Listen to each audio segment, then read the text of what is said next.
So welcome to the Crimson Engine. My name is 𝙁𝙁𝙁𝙉, and today we are talking about the 3 essential things you need to make it as a filmmaker, to make this profession your career and to succeed in the long term in this industry. Now, I'm not saying that you need to be born with these traits and already have them, but you need to develop them somehow if you are going to do this long term. The first one is an independent creative mindset. You cannot succeed long term just by copying what other people are doing. There's an old saying, you can only sleep your way to the middle. You can't sleep your way to the top. And the same is true of stealing other people's ideas or just copying what else is out there. If you can get actually really successful in this industry just pumping out formulaic stories that are derivative of everything else.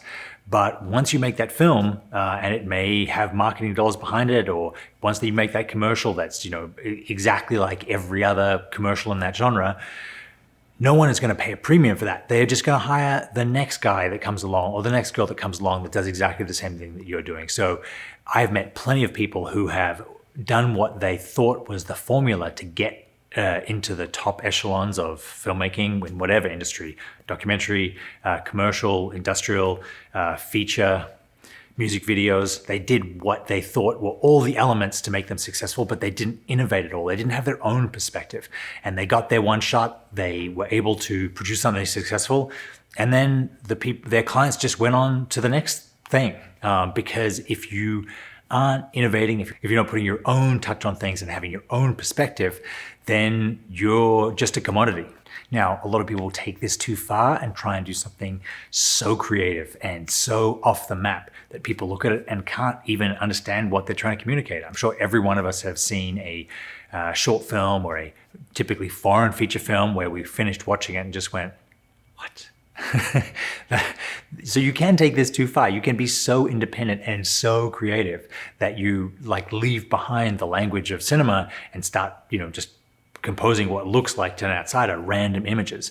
You have to find a happy medium between doing what everyone else is doing, like ticking all the boxes and coloring within the lines, and having your own perspective and communicating something individual and something creative and artistic, and making connections that no one else has made in a way that no one else can make because they come from your heart as a filmmaker, your soul as a creative individual. If you look at very successful filmmakers, people like David Fincher or David Lynch or Martin Scorsese, they all have a set of themes that they've become obsessed with and they sort of imbue all their creative work with. For someone like David Fincher, that's a willingness to explore and even delve deeply into the dark side of human nature. If you watch his, sneaker commercials, he tries to imbue, some of his early commercial work with that willingness to explore man as animal, or the depths of human greed. And it means that he has a fresh take on everything because he has his own unique sensibilities and his own unique themes that he looks for chances to explore everywhere. He just doesn't say, well, it's a film, you have this shot, you have this shot, you have this shot. This also goes for when you're on set. It takes a real unique personality to have 50 people telling you you should do it this way, and listen to all of them, think about it and say, no, we're going to do it my way. You have to have that confidence in your own decision-making that you're right, that you're doing something that maybe not everybody understands, and that is the job of the director, to make the tough choices and defend them against people that would water them down and go the safe road. You have to drag everyone with you on the unsafe road, because if you're just going down the safe road, that is the same as every other film out there. There's a fantastic photographer called Frank Okenfelds III, whose work I really admire, and he was a commercial photographer, and he got his big break photographing David Bowie. That day, 10 other photographers had shot Bowie for 10 different magazines, and they'd all put him against a white wall or a black wall or a big light or a small light. And Frank Okenfelds walked in and said, all right, take off your shirt, and made them all strip, and then did some crazy light painting thing. And David Bowie noticed that and then kept asking for Frank to come back again and again. It ended up being his the launch of his creative career. And he had a great quote saying, if you take the easy choice, then you're done, because everyone else can make that same choice. It's the obvious choice. But if you make the unobvious choice that only you can make, because only you have that perspective, then you may fail, but you'll fail on your own terms.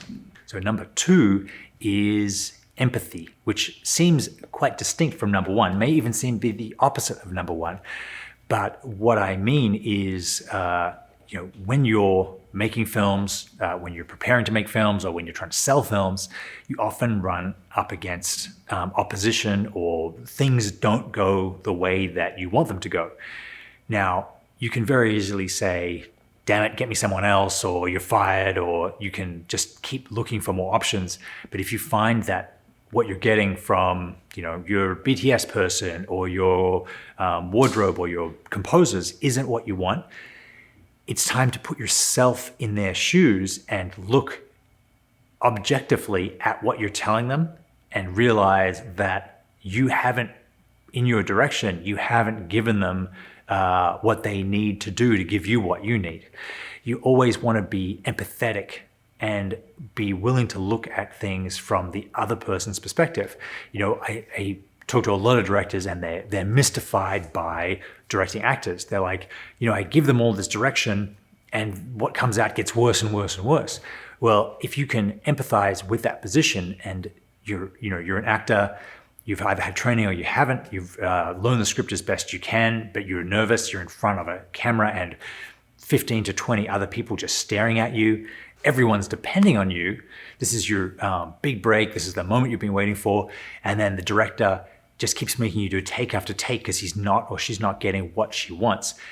Is it any surprise that your performance gets worse, worse and worse and worse?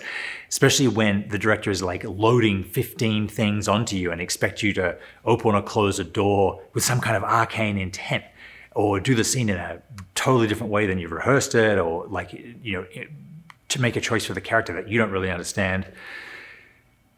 If you put yourself in that person's shoes, what they probably need is less, not more, direction. And they just need an opportunity to run the scene again and again and just see how it feels, and follow their instincts, or react to what the other person is doing, and have the director give them the freedom to just try things rather than deliver an amazing performance at the drop of a hat. They need the ability to be creative and respond instinctively, not to be loaded down with 50 different things to try, or not to be left with absolutely no direction, where they feel like they're aiming at a target they don't even know exists.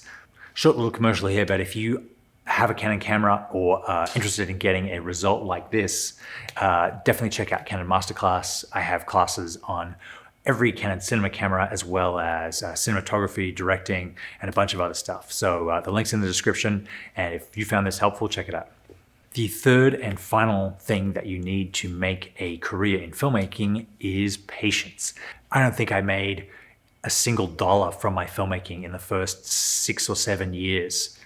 It was all trying to build a production company, working on spec, buying equipment, being poor and broke, living off unemployment. It was a very long journey to becoming productive and becoming viable as a filmmaker. And then it was another 10 years after that until I made my first feature film, even though I was writing scripts and sending them out and trying to get things made from day one. It can be absolutely brutal. And that's why you need to be in this for the long haul, but also enjoy the process so much that even if it never happens for you, you would keep going. The people that I've met that have been really successful did it because they loved doing it, or because they weren't suitable at anything else. They couldn't imagine doing a 9 to 5. And so they threw themselves into this profession as a job. They worked as hard as they could, but it wasn't dependent on results. They were like, this is my job, I'm gonna treat it as such. If I never make it, if I never, walk the red carpet and get my Oscar, that's totally fine. I do it for the love of it. If you have these three things that I'm talking about and you stick to this business long enough, you will succeed.